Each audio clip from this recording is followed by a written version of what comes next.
un message sur la liberté de Dieu. La liberté. Souvent on nous dit, est-ce que nous en tant que chrétiens, est-ce que nous les hommes, est-ce que nous sommes libres vis-à-vis de Dieu? En fait, les règles, ça aide à nous bâtir, à nous construire. Là où Dieu réside, il y a des lois. Ça veut dire que Dieu est en train de nous construire. Dieu bâtit des hommes et des femmes qui sont à son image. L'homme a perdu sa liberté. Pourquoi? Parce que l'homme a péché. La désobéissance a détruit, nous a fait perdre notre liberté. Pourquoi? Parce que dès l'instant qu'on désobéit, on devient ami du diable. Parce qu'on est devenu rebelle vis-à-vis de Dieu. Celui qui désobéit, il est rebelle vis-à-vis de Dieu. Et Dieu ne veut pas que nous soyons rebelles. Dieu veut que nous soyons obéissants pour être avec lui. Parce que Dieu dit à l'homme, il dit le jour où tu mangeras ces fruits, tu mourras. Mourir, ça veut dire quoi? Ça veut dire se séparer de Dieu. L'homme s'est séparé de Dieu le jour où il a mangé l'arbre de la connaissance du bien et du mal. Donc dans le jardin, Dieu éduquait l'homme. Dieu construisait l'homme. Lui bâtissait l'homme. L'arbre de la connaissance du bien et du mal, c'est fait pour construire l'homme. Mais vous savez, je vous dis quelque chose. Dieu veut que nous soyons comme lui. C'est pour cela qu'il a mis l'arbre de la connaissance du bien et du mal dans le jardin. Parce que celui qui obéit devient humble. L'obéissance nous conduit à l'humilité. Et la Bible dit, Dieu fait grâce aux humbles et résiste aux orgueilleux. C'est les hommes qui sont amis de Dieu. Mais qu'est-ce qui nous conduit à l'humilité? C'est l'obéissance. L'obéissance nous assouplit. L'obéissance nous adoucit. L'obéissance nous rend accessibles. Quand on est obéissant, on peut être ami de Dieu. Et on est ami de Dieu. Quelqu'un qui est obéissant, dans toute sa vie, il va réussir. Toutes les portes lui seront ouvertes. Obéissant, ça veut dire humble. Humble. Il est humble. Il respecte les règles. Il sait dire oui quand il faut. Il sait dire non quand il faut.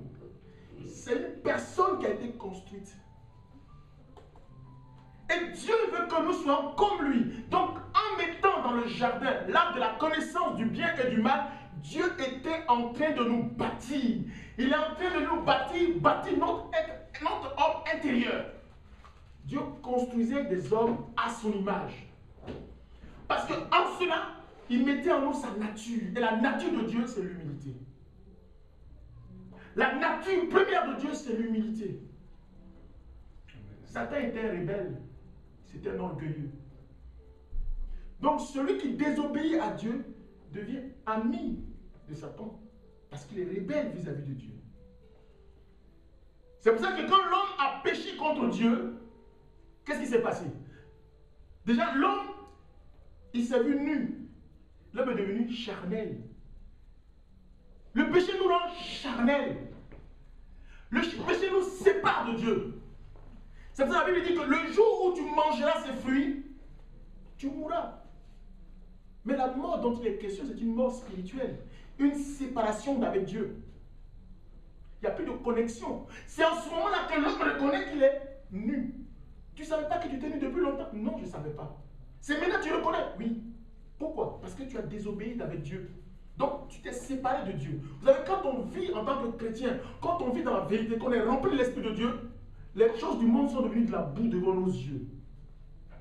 Pourquoi? Parce qu'on a été renouvelé par le Saint-Esprit.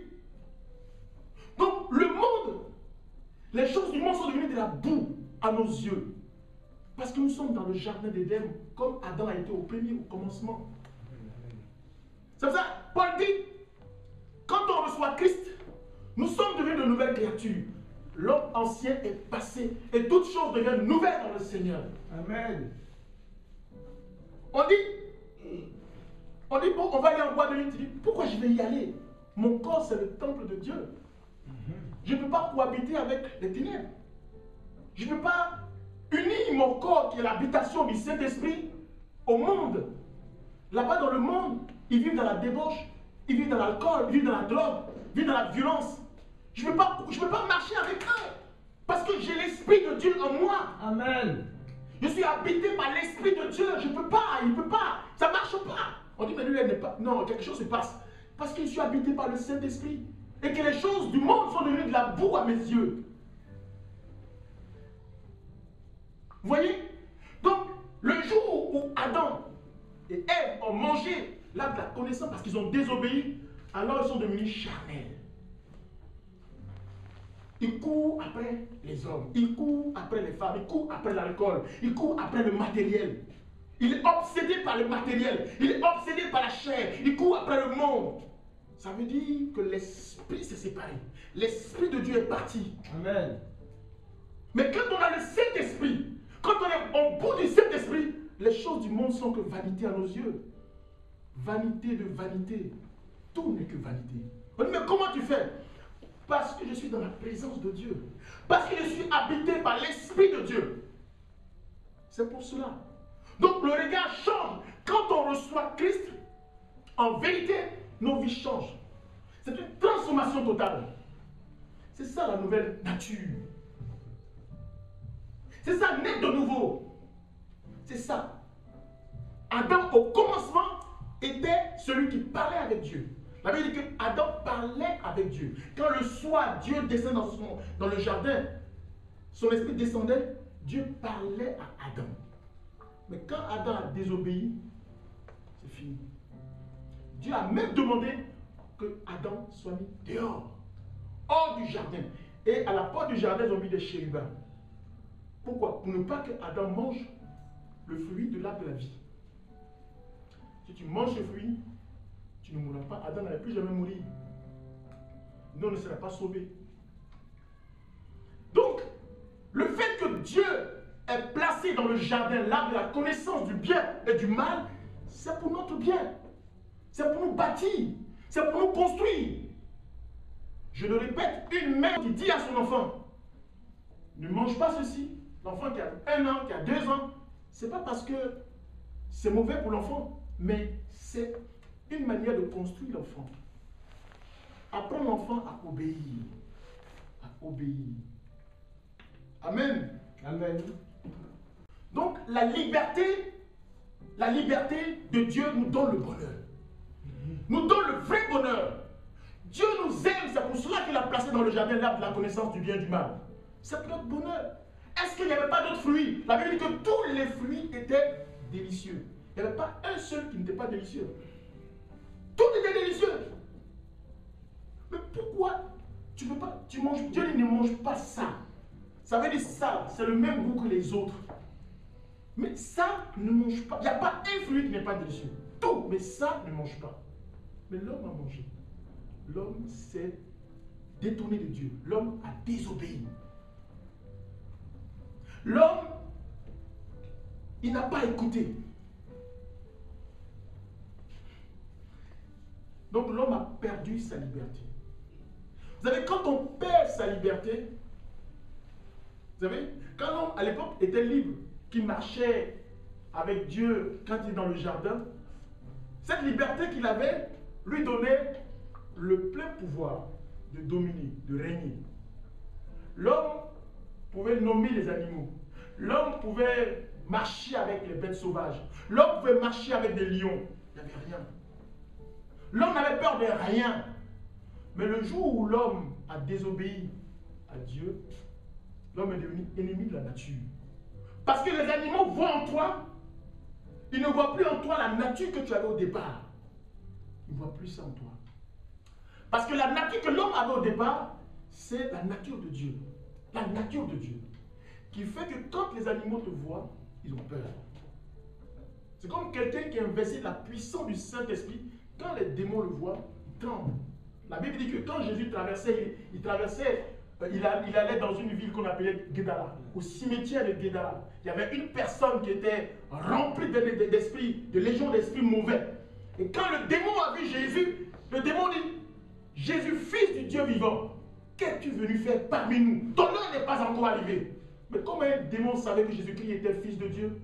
Comment un démon pouvait savoir ça? Pendant que tout Israël qui marchait avec Jésus, il n'avait pas la révélation que c'était le Messie.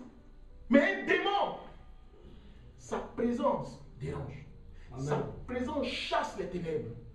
Et c'est comme ça, enfants de Dieu, en tant que nous sommes enfants de Dieu, nous avons le Saint-Esprit et nous dérangeons le monde des ténèbres. Amen. Je parle de ceux qui sont nés véritablement de Dieu, ceux qui marchent en vérité. C'est de ceux-là que je parle. Amen. Et c'est cette nature-là que Christ est venu rétablir. Parce que la chute d'Adam a créé la chute de l'homme. Dieu veut notre liberté. Dieu veut que nous soyons épanouis. Mais le jour où l'homme a désobéi, il est devenu ami du diable, ami de Satan. Et qu'est-ce qui va se passer? Dieu dit à l'homme, voilà les malédictions qui vont suivre quand l'homme a désobéi. Il dit au verset, au chapitre 3, et qu'est-ce qu'il va dire au verset 16? Ma soeur, tu peux relire au verset 16, chapitre 3, verset 16. Il dit à la femme, j'augmenterai la souffrance de tes grossesses, tu enfanteras avec la douleur, et tes désirs se porteront vers ton mari, mais il dominera sur toi. Amen. Il dit, je rendrai tes grossesses pénibles. Ça veut dire qu'à l'origine, c'est une malédiction. Quand une femme, elle souffre pour enfanter, c'est une malédiction. Ce n'était pas prévu pour Dieu. Ce n'était pas le plan de Dieu.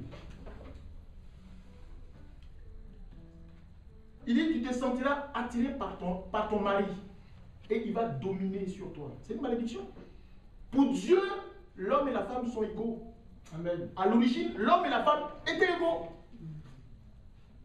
Mais parce que l'homme a désobéi, ça c'est les conséquences de la désobéissance. Aujourd'hui, l'homme se sent supérieur à l'homme. C'est une malédiction. Ce n'est pas dans le plan de Dieu. Ce n'est pas dans le plan de Dieu que l'homme domine la femme. Non. C'est une malédiction. Il dit, tu mangeras à la sueur de ton front. C'est une malédiction. Pourquoi? Parce que dans le jardin, l'homme mangeait bien. L'homme, il mangeait, il pouvait faire tout ce qu'il voulait dans le jardin. Mais parce que l'homme a péché, voilà les malédictions qui en découlent. Est-ce que vous pouvez dire que Dieu ne nous aime pas? Dieu nous aime. Depuis le commencement, Dieu n'a pas cessé de nous aimer. Dieu, il nous aime. Mes frères et sœurs, Dieu nous aime. Amen. Mais tout ce que nous vivons, c'est le fruit d'une malédiction. Sinon, au commencement, Dieu nous aime. Et Dieu n'a pas cessé de nous aimer.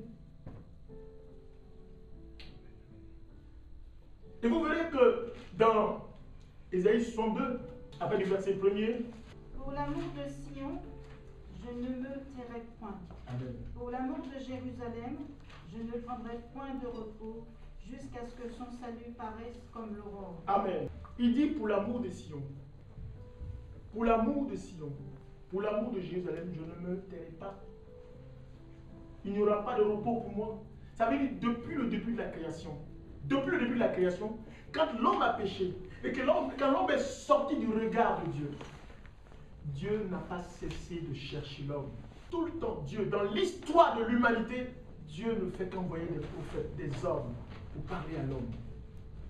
Dieu peut te parler au travers de quelqu'un, même qui est païen. Il peut te dire, toi, ta situation, donne ta vie à Jésus. Mais comme tu n'as pas l'oreille sensible, tu ne peux pas savoir que Dieu utilise cette personne pour te parler. Amen. Amen. Donc, pour dire que dans l'histoire de l'humanité, dans l'histoire des hommes, Dieu va toujours envoyer des personnes pour nous.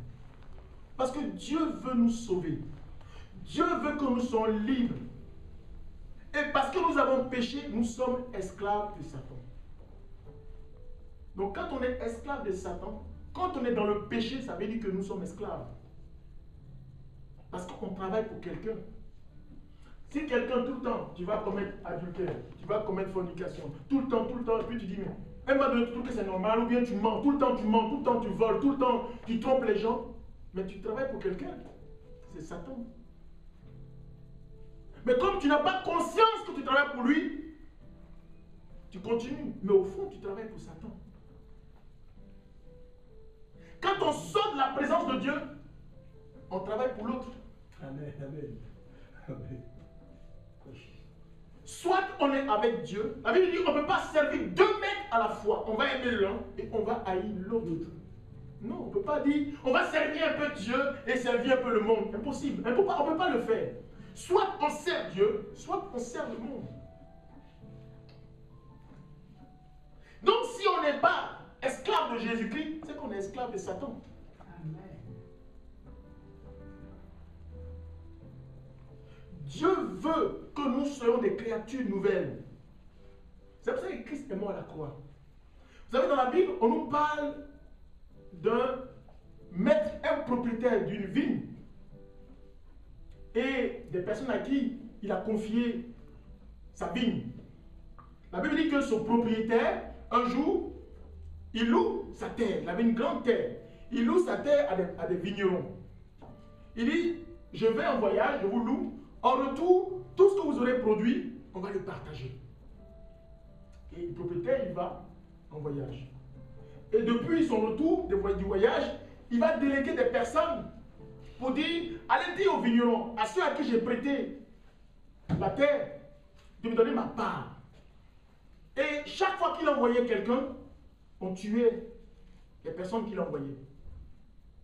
Et par la suite, il a envoyé son propre fils. Et quand les vignerons l'ont vu, ils disent, oh, si on tue son fils, au moins on sait qu'on devient héritier. Mais en fait, on veut parler des prophètes que Dieu a envoyés sur terre. Amen. Dieu envoie des prophètes, on les tuait. Ésaïe, il a été cisaillé. Jérémie, il a été jeté dans un puits. On ne veut plus entendre parler Jérémie, parce que ce qu'il dit dérangeait. On veut plus entendre des hommes de Dieu qui parlent, et disent, Dieu va te lever, mais tu ne dénonces pas le péché. Parce que tu dénonces le péché, il n'y aura plus personne dans l'église. Parce que les gens veulent vivre dans le monde et puis vivre Dieu. Impossible. Là où il y a le péché, Dieu n'est pas là. Ah oui, mais on prend tel verset, on va même lire le verset, mais Dieu n'est pas là. Dieu n'est pas là. C'est pour ça que David dit, il dit à Dieu, quand Dieu s'est séparé de sa présence, Dieu dit à David, et David dit à Dieu, Seigneur, mais tu ne nous accompagnes plus en guerre. Tu n'accompagnes plus ton armée en guerre. Pourquoi? Parce que Dieu s'est séparé de lui. Amen, amen, amen. Dieu peut enlever sa présence dans une assemblée parce que l'assemblée a péché. C'est pas parce que tout le monde est assis qu'on parle de Dieu que l'Esprit de Dieu est là. Non, non, non. Dieu ne fonctionne pas comme ça. Quand Jésus dit, là où 2 ou 3 sont réunis en mon nom, je suis au milieu d'eux, pour ceux qui vivent en vérité avec lui. Amen. Ceux qui vivent en vérité. Il y a des païens qui s'asseyent, qui parlent de Jésus, mais est-ce que Jésus est présent? Non. Son esprit est là, là où les gens vivent dans la vérité. Israël allait en guerre et on les battait. Dieu, tu ne peux pas être avec Dieu qui vont te battre, jamais. C'est que Dieu n'est pas avec toi. Parce que Dieu c'est un Dieu de faiblesse. Non. Si tu vas en guerre avec Dieu, tu gagnes. Israël avait été vaincu parce qu'Israël n'était pas avec Dieu. Parce que Dieu n'était pas avec Israël plutôt. C'est tout.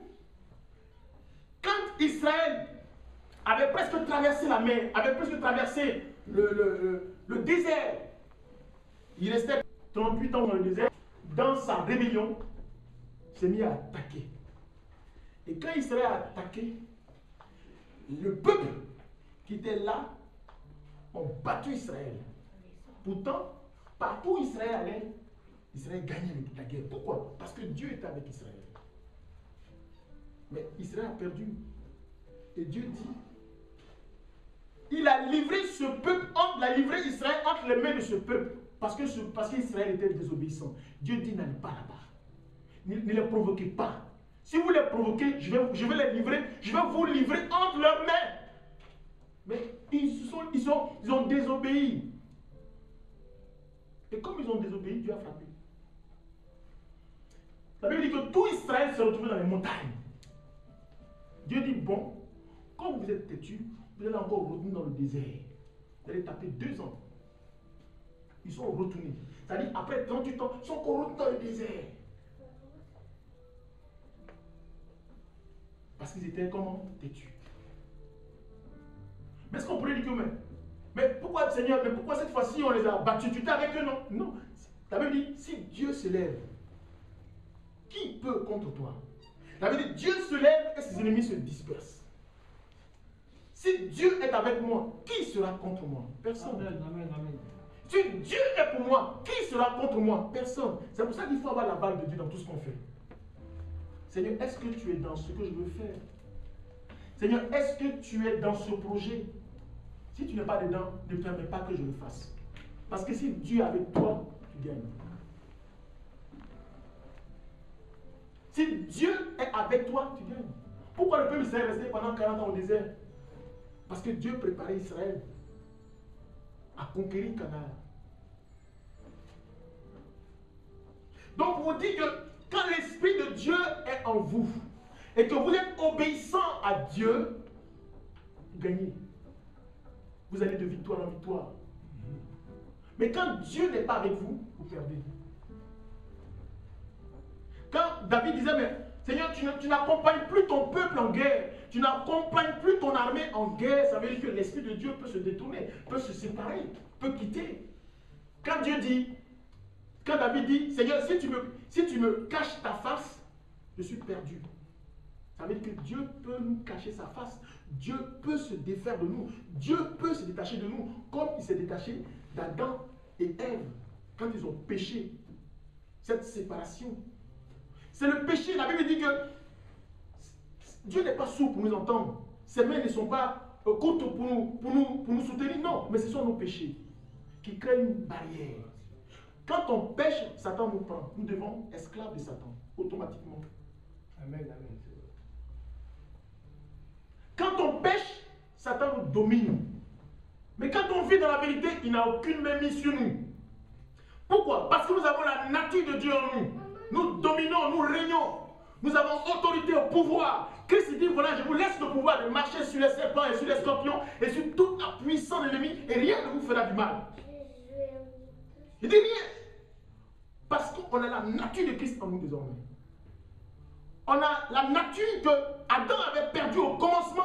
Christ nous le redonne. Il nous établit cette nature. Et nous sommes devenus des personnes musclées spirituellement. Quand on parle, c'est une autorité qui a parlé. C'est fini. On ne parle plus. Mais quand tu parles et puis un démon parle, c'est que ça ne va pas. Tu parles et puis un démon parle, ça ne va pas. La Bible dit que Paul était allé dans une ville. Et quand il arrivait dans la ville, il faisait des miracles. Il chassait les démons. Et il y avait un prêtre qu'on appelait, un grand prêtre qu'on appelait Sévas. Et ses fils, quand ils ont vu Paul chasser les démons, ils voient des démons, ils disent, au nom de Jésus-Christ que prêche Paul, démon, sors! Le démon leur dit, Paul, je le connais. Jésus, je le connais, mais vous, qui êtes-vous? Je ne vous connais pas. La Bible dit que les démons les ont ligotés et les ont bien chassés, frappés. Ils ont fui, ils sont sortis de la maison, mais nus. Ils les ont vulgarisés, humiliés. Humiliés. Quand on ne vit pas dans la vérité, quand on n'est pas dans la vérité, même si on se dit serviteur de Dieu, qu'on ne marche pas dans la vérité, ça va nous humilier. Il va nous traîner dans la boue. On dit, mais c'est un pasteur, non? Mais il prêche Jésus-Christ. Mais son nom n'est pas écrit dans le livre de vie. Paul, son nom est écrit dans le livre de vie. Donc quand Satan le voit, il dit, oh, c'est un élu. Lui là, il est obéissant. On ne dit pas que lui là, il prie beaucoup. Lui là, il gêne beaucoup. Non, on dit lui là, il est obéissant. Il obéit à Dieu. C'est une autorité. C'est le premier Adam, comme au début, qui est venu s'établir par le Saint-Esprit. C'est une créature nouvelle. Donc Satan a peur. C'est pourquoi nous, à nos yeux, à lui c'est un pasteur. Mais aux yeux de Dieu, il n'est pas pasteur. À lui c'est un chrétien, ça fait 10 ans qu'il est chrétien. Aux yeux de Dieu, il n'est rien. Mais ça fait 50 ans qu'il est pasteur. Aux yeux de Dieu, ça ne veut rien dire. Parce que ce qui compte pour Dieu, c'est l'obéissance. C'est la persévérance. Et l'obéissance à sa parole. C'est cela qui compte pour Dieu. Si tu es obéissant, tu as l'autorité. Si tu es obéissant, les démons tremblent. Si tu es obéissant, tu règnes, tu domines. Mais si tu n'es pas obéissant, l'Esprit de Dieu ne se réjouira pas en toi. Tu n'as aucune autorité spirituelle, mais tu n'es qu'un cymbale qui résonne. Un cymbale, c'est tout. Jésus, Jésus, Jésus. C'est un cymbale. Satan te regarde et dit, toi, tais-toi. Toi, tais-toi. Tu te tais. On dit, mais le frère c'est un chrétien, bon chrétien, mais Satan lui dit de se taire, mais oui. Parce que son nom n'est pas écrit dans le livre de vie. C'est un symbole, il parle. Mais spirituellement, il est vide.